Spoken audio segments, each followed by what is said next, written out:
Boba. So handsome. I think it might be episode 3. Is this like the outtakes, or do I just leave it in? Okay, yep. Alright, y'all. Welcome to episode 3 of Coffee with Kaity. Today we have a Nespresso, vanilla Nespresso, with this great mug I got for Christmas that has my nephews on it. It says TT's Cup. That's what they call me. Also, I'm counting every coffee that I drink this year. In theory, I mean, it's the 6th, so. But, yeah, my best friend Brittany and I are counting every coffee we have this year, so I gotta add that to my counter. I think this is 16 already, so we'll see. Comment down below how many coffees you think I'll have by the end of the year. That's the real question. But yeah, welcome back. Did a little voiceover in the last video about 75 hard, and I wanted to talk to you guys kind of more in depth about why I choose to do 75 hard. So this is my 3rd year doing 75 hard. And I had very different results the other 2 years that I did it. Year 1, hi Bubba's, look at this handsome guy. Year 1, incredible results, really locked in, and really kind of transformed my life. I won't lie to you guys. So I went off of Squatober, the October before January 1st. So that would have been October of 2022. And was really locked in training at that point, kind of rode that wave into the new year, and Jan 1 started 75 hard and really became what I consider to be like the fittest version of myself to this point even, really. My cardiovascular, like my metabolic conditioning was through the roof. I was strong. I was really just getting after it, and I was really proud of the results that I created in that time. Now, I took it a little far. I think I ended up going to 105 days because I'm psychotic, and my thought process was like, everyone else does 75 when they do 75 hard, and I want to be different. I want to prove that I'm different, that I'm willing to go that extra step, to go one more, to do the whole thing. So I did 105. And kind of borderline got to like an unhealthy point with it, where I was really breaking down, had a lot of like life stuff going on too, but wasn't sleeping enough, the body was breaking down, stuff like that. So I learned a lot. While I got really positive results, I learned a lot. Now, skip forward a year to the second time I did 75 hard in 2024 to start the year. Did it with Chloe. She had amazing results. I think she lost like 15 pounds, looked shredded, best condition she's been in, conditioning wise, body wise, fitness wise, etc. And really has maintained that. She actually went into this year's 75 hard at a lighter body weight and body fat percentage than she finished 75 hard with in March in 2024. So that's incredible, and that is not something I really maintained. So I spent pretty much all of 2023 holding on to that fitness level, and then 2024 I kind of got derailed, broke my collarbone, etc. Shit happens. But that really inspired me. When I did 75 hard in 2024, I kind of took more of a lazy role with it, and I think I paid the price. Like, I didn't take my diet quite as serious. I did a lot of walking, which is not a bad thing, but when I am already training at a certain level, twice a day, I think, being lazy and having that second workout always be like a mobility or a walk or something like that. Like, sometimes you just had to push the envelope to get the results you want. So fast forward now to 2025. 6 days in, it hasn't been long, right? But I've really felt like I'm really locked in for the first time in a long time. I think 2024 was really hard on me. My collarbone, some life stuff. Like, it is the 1-year anniversary of the owners of my gym announcing that we are closing, which was really hard on me. Switched gyms. The gym we ended up at was just not kind of what they displayed themselves to be, and we learned that quickly. And then now I'm here. I'm in Durham. I'm at Fit Lab. Let's go.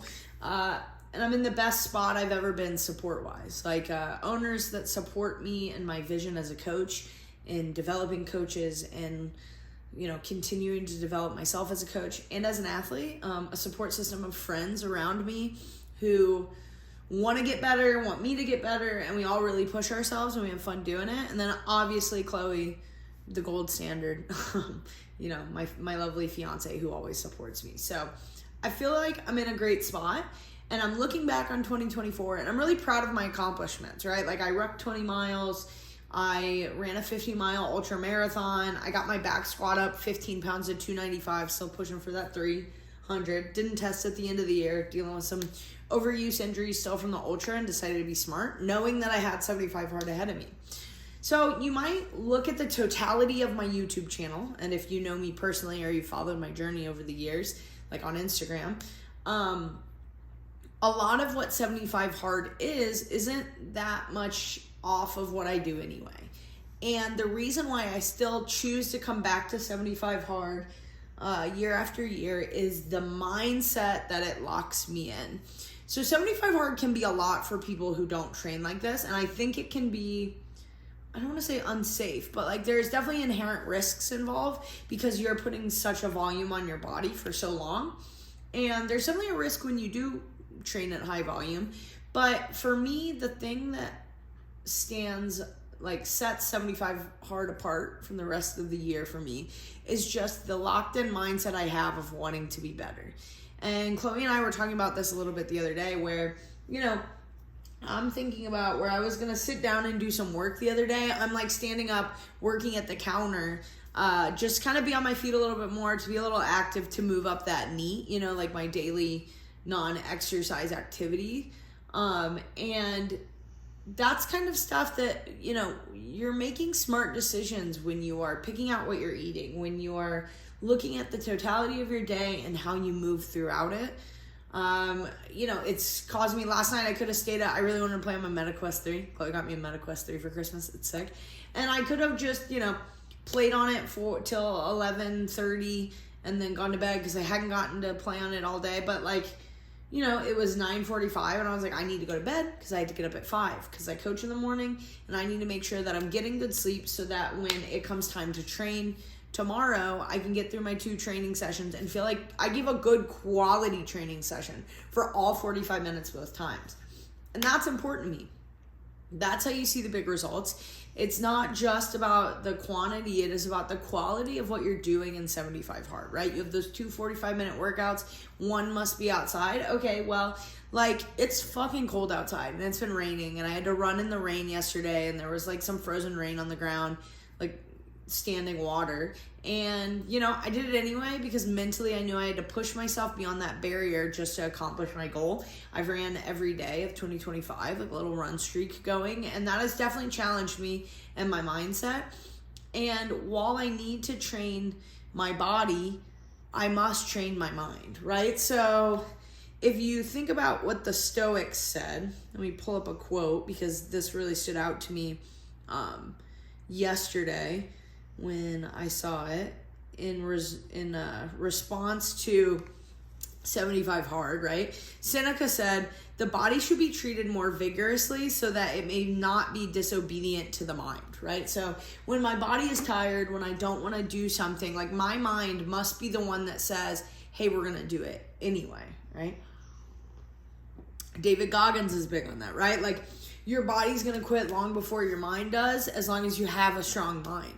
So I think 75 hard is really about fostering that mindset, that strength of mind to push through, to push hard. And, I think I've seen that thus far. My workouts have been a higher quality. They've been more intense. I'm not afraid to go for a run and then walk the last 20 minutes or whatever to accumulate my 45 minutes. But no, I feel like I've really put in the effort for both. I've been putting in the effort to get through my water early in the day, to finish my reading early in the day. Chloe bought me this amazing Big Wave journal because I'm like, hey, I need to start writing down some of my thoughts. I need to be more mindful of what I'm going through. And I think, the Big Wave, the Great Wave is a really good, I think it's just a good metaphor for what we try to accomplish when we do something like 75 hard.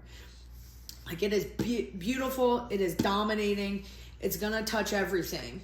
But, like, we can't be afraid of something so large before it crashes, right? And we have to kind of just buckle up and ride the wave as long as we can.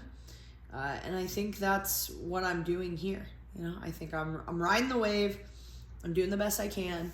I've got big goals set ahead for me in 2025. I'll talk about those eventually. But, you know, I'm really excited about what is to come and how we're going to get there.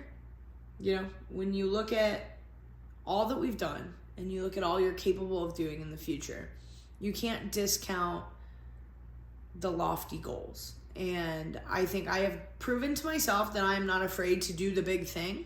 But sometimes I think it's important to kind of back up within yourself and do the little things too. And that's what 75 Hard is. It is just a collection of little things every day to create something larger. So I'll leave you with this quote. I was watching the Lions post-game locker room stuff because I've loved their ride this year. Their head coach is amazing. I love their energy. And one of their players said, let's see, I wrote it down in the journal. He said, because I don't want to butcher it, they can't bury what comes from the dirt. And that really spoke to me, right? Like, I feel like I've built myself up out of nothing. I haven't always been the most athletic person. I haven't always I haven't always been the most disciplined or driven. I was lazy. I was 275 pounds on a 5'1" frame. I'd pretty much given up on myself and was okay with settling for what I had, which wasn't a lot. And one day something clicked, something changed. I've told the story a million times. You guys are probably tired of hearing it. One day I said enough is enough. I was watching The Karate Kid, said enough is enough. I started doing martial arts again. I started working out by myself in a gym, figuring it out. And that's why I became a trainer. I found CrossFit. It changed my life. And that's why I'm here. That's why I'm talking to you today. That's why I continue to demand the best of myself every day. Because even when we get complacent, I know that little bit is still inside of me that said, hey, you've been a lazy fuck for 27 years, but you're not going to do that anymore. And you're going to be the best version of yourself. And I'm still waiting for that best version. I'm not content with where I am right now. And I think I'm finally starting to see the results of my hard work, overall in life. I'm being rewarded with an incredible partner who supports me endlessly by happiness that my family is achieving on their own, by career success. And this is all stuff that I think I earned, but I am proud and never satisfied. I'm not content because rent is due every day, right? Like rent is due every month. You got to pay the man, all the Josh Bridges stuff. I know it's all cliches, but you can never settle, because if I say this is the best it could ever be, imagine what the next 60 years of my life could be like. I might just stay here, and day by day it might chip away, and it might not be as great as the day before. And you know what? I want the next day to be better than this day, even if this seems like the best I can ever have it. I want tomorrow to be better, and I'm going to keep finding a way to do that. And that's kind of where 75 Hard comes into play for me. So if you want to join in, it's not too late. It's only the 6th. Comment down below. Maybe you'll hop in with me. I'll help keep you accountable. Message me on Instagram, Cobra Kaity. And yeah, let's keep doing this thing. Let's keep riding it. I'm proud to be here. Every day I'm grateful that my body held on and allowed me to figure my mind out so I could get my body right, so that I could be this version of myself and be the person that deserves success. So I love you guys. Thanks for watching. I'll catch you in the next one. Enjoy your coffee. Let me know how many coffees you've had this year. Boba's snoring. It's a good life. Catch you in the next one.